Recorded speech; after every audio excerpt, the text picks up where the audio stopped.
CNG ரீசெண்டாக வளம் வர ஒரு ஆல்டர்னேட் ஃபியூல். இதை பற்றி நிறையா பாசிட்டிவ் நியூஸை நம்ம கேள்விப்பட்டிருப்போம். அதிக மைலேஜ் தருது, க்ளீனாக இருக்குது, அப்புறம் ரன்னிங் காஸ்ட் ரொம்ப கம்மியாக இருக்குன்னு.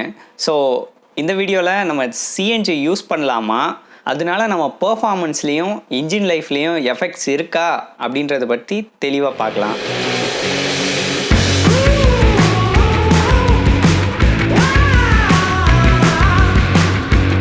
நிறைய பேருக்கு சிஎன்ஜிக்கும் எல்பிஜிக்கும் வித்தியாசமே தெரியல.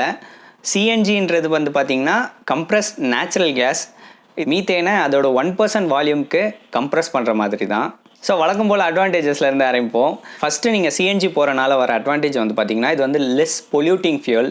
அதாவது இதோட டெயில் பைப் எமிஷன்ஸ் வந்து பெட்ரோல் டீசல் அளவுக்கு இருக்காது. ஆனால் அதே சமயத்தில் இது வந்து லெஸ் பொல்யூட்டிங்கிறது தவிர பொல்யூஷனே பண்ணாதுன்னெலாம் கிடையாது. ரெண்டாவது விஷயம் வந்து பார்த்திங்கன்னா, சிஎன்ஜி வந்து ஏற்கனவே சொன்ன மாதிரி இந்த லெஸ் பொல்யூட்டிங் ஃபியூல்ன்ற காரணத்தினாலையும், அது ரொம்ப க்ளீனாக எரியிற காரணத்தினாலையும், அதுக்கப்புறம் இது ஒரு கேஸ்ன்ற காரணத்தினாலையும் இன்ஜின்குள்ளே வந்து பார்த்திங்கன்னா அந்த இன்ஜின் ஆயில் டைல்யூஷன் வந்து ரொம்ப கம்மியாக நடக்கும். அதாவது பெட்ரோல் இன்ஜின்லேயும் சரி, டீசல் இன்ஜின்லேயும் சரி, ஒரு சர்டன் கிலோமீட்டர்ஸில் நமக்கு ஆயில் டைல்யூஷன்ன்றது நடக்கும். இன்ஜின் ஆயில் அதுக்கு தான் மாற்றுறோம். ஸோ பெட்ரோலும் ஆயிலும் வந்து மிக்ஸ் ஆகும். ஆனால் சிஎன்ஜி ஒரு கேஸ்ன்ற காரணத்தினால இந்த மிக்சர் வந்து இந்த மிக்சிங் வந்து ரொம்ப ரொம்ப கம்மியாக நடக்கும். இப்போ ரீசெண்டாக 10,000 கிலோமீட்டர் மேக்ஸிமம் சிஎன்ஜிலே ஓட்டின ஒரு ஏர்டிகாவோட ஆயில் சேஞ்சை பார்த்தேன் நான். அந்த கார்லேருந்து எடுத்த ஆயில் வந்து பார்த்திங்கன்னா ஒரு 10,000 ஓடின பெட்ரோல் வண்டியிலேருந்து எடுக்கிற ஆயிலை விட நல்ல டிஃப்ரென்ஸ் தெரிஞ்சிச்சு. இதனால் நமக்கு என்ன பெனிஃபிட்னு பார்த்தீங்கன்னா, ஈஸியர் மூலமாக மறுபடியும் அந்த ஆயிலில் இருக்க கண்டாமினன்ட்ஸ் எல்லாம் மேக்ஸிமம் மறுபடியும் இன்ஜினோட இன்டேக்கு போகும். இன்டேக்கில் சூட் மாதிரி கார்பன் டெபாசிட் படிஞ்சிரும். அதெல்லாம் பார்த்திங்கன்னா சிஎன்ஜி வண்டியில் கம்மியாக படியும். ஆனால் அது ஒரு அட்வான்டேஜாக நான் சொல்ல முடியாது. அதுலேயும் ஒரு டிஸ்அட்வான்டேஜ் இருக்குது. அதை டிஸ்அட்வான்டேஜஸ் பற்றி பேசும்போது சொல்கிறேன். அப்புறம் சிஎன்ஜியோட ஒரு பெரிய அட்வான்டேஜ் அப்படின்னு பார்த்தீங்கன்னா அது ரன்னிங் காஸ்ட் தான். சிஎன்ஜி வந்து இப்போ சென்னையில் வந்து பார்த்திங்கன்னா ஒரு பங்க்கு பொறுத்து ப்ரைஸ் மாறுது. ஆனால் கிட்டத்தட்ட ஒரு 50 ருப்பீஸ்ன்றது ஒரு கிலோவுக்கான ப்ரைஸாக சொல்கிறாங்க.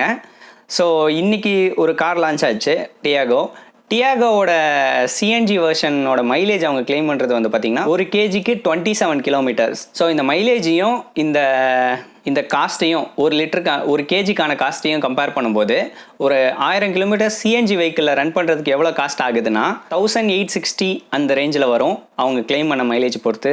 அதே 1000 கிலோமீட்டர்ஸ் நீங்கள் பெட்ரோலில் போனீங்கன்னா கிட்டத்தட்ட 5,000 ருபீஸ் ஆகுது.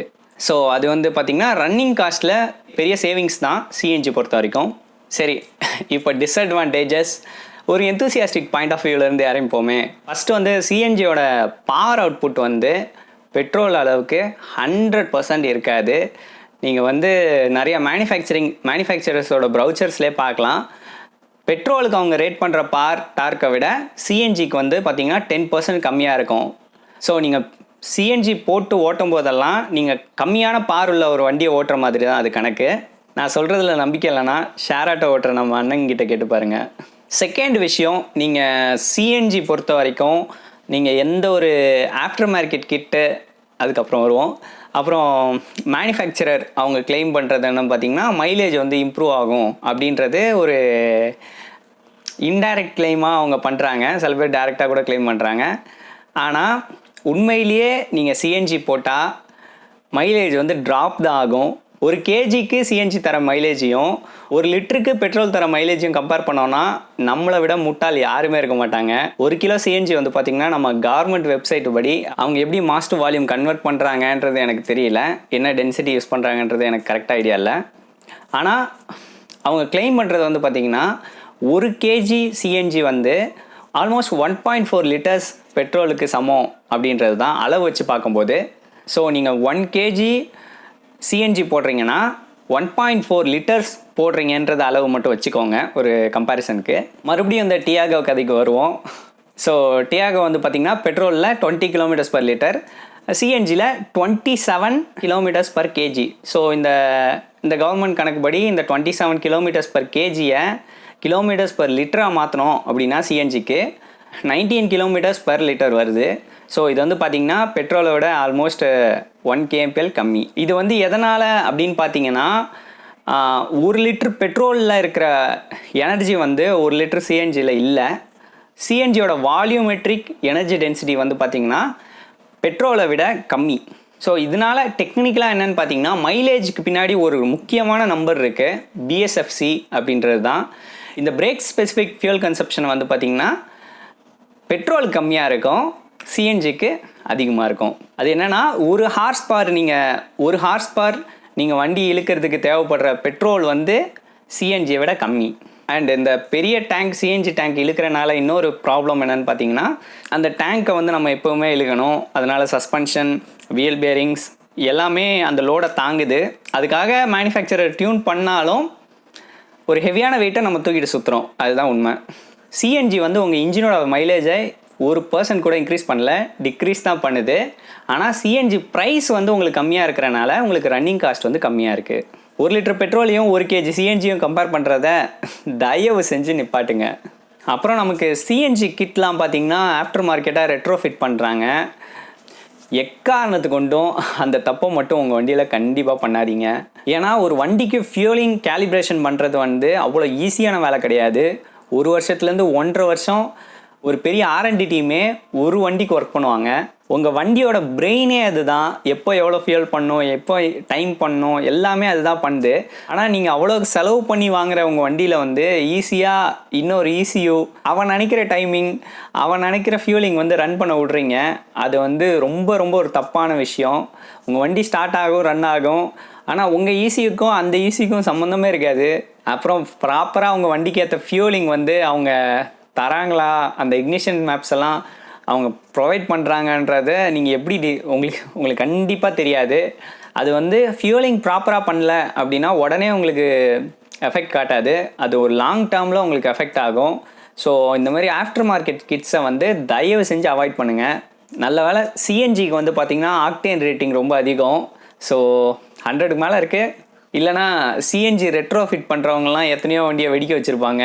நான் சிஎன்ஜி கிட் மாட்டுறேன், மேப் சென்சார் போடுறேன், இன்னொரு ECU மாட்டுறேன்ற வரவங்க கிட்டலாம் வணக்கம் வச்சு அனுப்பிடுங்க. அப்படியும் இல்லை உங்ககிட்ட நிறையா காசு இருக்குது, செலவு பண்ணோம் அப்படின்னு நினச்சிங்கன்னா ரெவனைட்டரோட ஜாயின் பட்டனை கிளிக் பண்ணி மெம்பர் ஆகிடுங்க. ஏதாவது பிரயோஜனமாக அது இருக்கும்.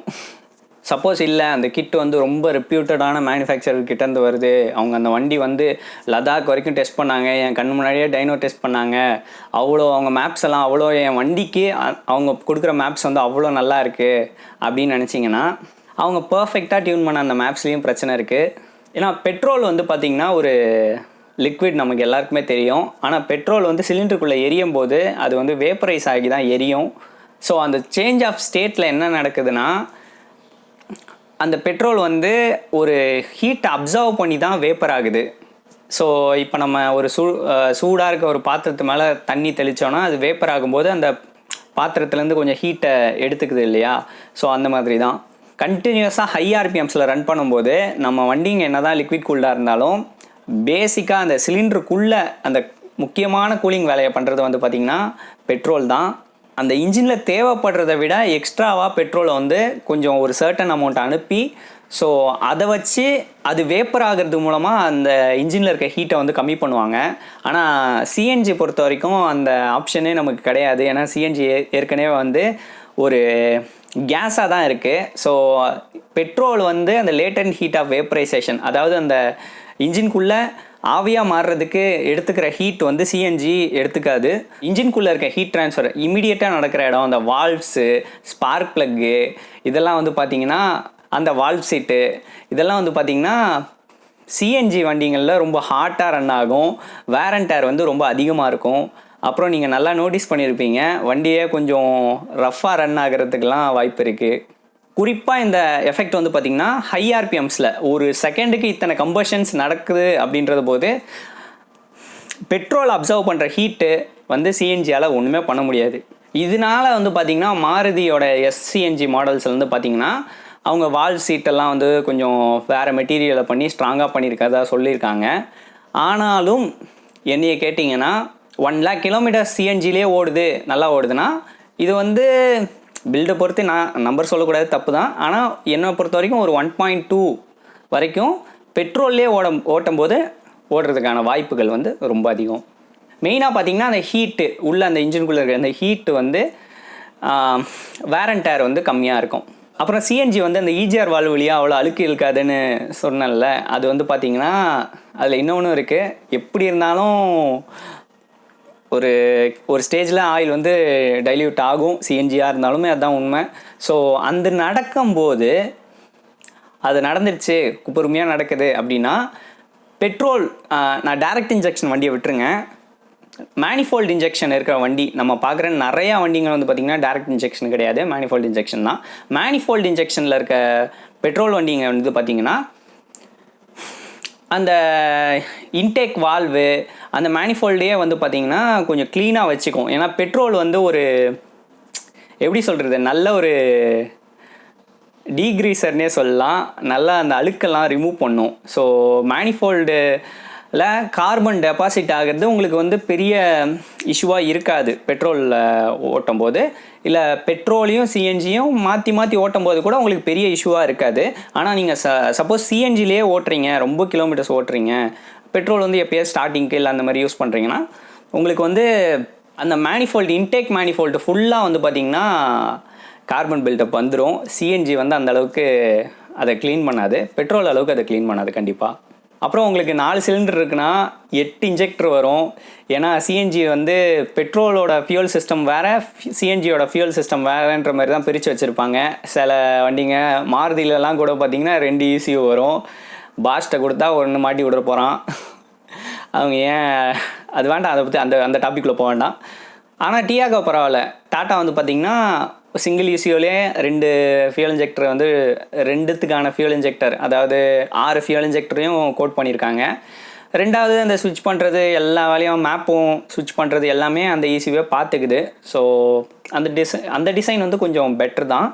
ஆனாலுமே இந்த பிரச்சனைகளுக்கெல்லாம் வந்து சிஎன்ஜியில் பதில் கிடையாது. சப்போஸ் நீங்கள் ஒரு சிஎன்ஜி வண்டி வச்சுருந்தா, இல்லை சிஎன்ஜியை பற்றி எக்ஸ்பீரியன்ஸ் வந்து நீங்கள் எப்படி ஃபீல் பண்ணுறீங்கன்றதையும் நீங்கள் சொல்லலாம். லாங் டேர்மாக எப்படி ஃபீல் பண்ணுறீங்கன்றதையும் சொல்லலாம். மிச்சபடி சிஎன்சி பார்த்திங்கன்னா பெரிய மெயின்டெனன்ஸ்லாம் எதுவும் கிடையாது சிஎன்ஜிக்காக. என்ன சிஎன்ஜியில் ஒரு ஃபில்ட்ரு வரும், அது யாருமே மாற்ற மாட்டாங்க. கொஞ்சம் வருஷம் கழித்து அந்த சிஎன்ஜி பம்பில் இருக்கும்ல, சிஎன்ஜி பம்பில் இருக்க ஆயிலெலாம் வந்து பார்த்திங்கன்னா ஃபில்டருக்குள்ளே வண்டியோட டேங்க்கில் வந்து அது வந்து சிஸ்டமை கிளாக் பண்ணும், அந்த ஃபில்டரை கிளாக் பண்ணும். ஆனால் அந்த ஃபில்ட்ரு மாற்றுறது சர்வீஸில் கூட இன்னும் நிறைய பேருக்கு தெரியல. அப்புறம் சிஎன்ஜி சேஃபாக ஆக்சிடெண்ட் அப்போது என்ன ஆகும் அப்படின்னா எனக்கு வந்து சொல்கிறதுக்கு நல்ல விஷயமும் இருக்குது, கெட்ட விஷயமும் இருக்குது. என்னென்னு வந்து பார்த்திங்கன்னா சிஎன்ஜி வந்து ரொம்ப ரொம்ப லைட் கேஸை, அதாவது ஏரை விட ஏரில் ஈஸியாக டிஸ்பர்ஸ் ஆகிடும். ஒரே இடத்துல அப்படியே எல்பிஜி மாதிரியோ இல்லை அந்த ஹெவியான கேஸஸ் மாதிரியோ அப்படியே தேங்கி நிற்காதுன்னு சொல்கிறாங்க. அது ஒரு நல்ல விஷயந்தான். ஆனால் நான் பர்சனலாக என்ன ஃபீல் பண்ணுறேன்னா, கேஸ் வந்து ஒரு கேஸ் தான். ஆனால் எனக்கு அதை பற்றி சரியான ஐடியா இல்லை. சிஎன்ஜி வண்டியிலலாம் எதுக்கு அந்தளவுக்கு அவங்க கிளைம் பண்ணுற அளவுக்கு சேஃப்னா, சிஎன்ஜி வண்டிகளெலாம் வந்து எதுக்கு ஃபயர் எக்ஸ்டிங்விஷர் கொடுக்குறாங்கன்றதும் எனக்கு புரியல. டீசல் வந்து நம்ம என்ன பண்ணாலும் அவ்வளோ சீக்கிரம் எரியாது. பெட்ரோல் வந்து அதுக்கு ஏற்றாப்புல ஆப்போசிட்டு. சிஎன்ஜி வந்து இது ரெண்டுத்துக்கும் நடுவில் வேணால் உட்காரும். ஏன்னா பெட்ரோல் ஃபியூல் லைன்ஸ்லாம் வந்து பார்த்திங்கன்னா ப்ரெஷரைஸ்டு கிடையாது. லீக் இருந்தாலும் அதுக்கு வந்து அந்த காற்று தேவைப்படும் எரியறதுக்கு. சிஎன்ஜி வந்து உங்களுக்கு ஒரு லீக் இருந்துச்சுனாலே அப்படியே அது வந்து ரொம்ப ப்ரெஷரைஸ்டு சிஸ்டம்ன்றனால ஈஸியாக ஏர் கூட மிக்ஸ் ஆகிடும் ஒரு சின்ன லீக்காக இருந்தால் கூட. ஸோ அது வந்து எனக்கு மேட்டர் ஆஃப் கன்சர்ன் தான். எனக்கு அதில் போதுமான ஐடியா கிடையாது. ஸோ சேஃப்டி வைஸ் நீங்கள் கொஞ்சம் ரிசர்ச் பண்ணிக்கோங்க அப்படின்றது தான் நான் சொல்லுவேன். ஏன்னா யாரையும் பயம்படுத்தணும் சிஎன்ஜி கிட்ஸை பற்றின்றது என்னோடய நோக்கம் இல்லை. அப்புறம் ப்ராக்டிக்கலாக நம்ம சிஎன்ஜி வண்டி வாங்கினதுக்கப்புறம் நிறைய இஷ்யூஸ் இருக்குது. இப்போ அந்த டியாகோவில் வந்து பார்த்திங்கன்னா பூட் ஸ்பேஸே கிடையாது. ஏர்டிகா கொஞ்சம் பரவாயில்ல, அது ஏற்கனவே பூட்டு சின்னது, ஆனால் பூட்டு கீழே வச்சனால அது பெருசாக தெரியலை.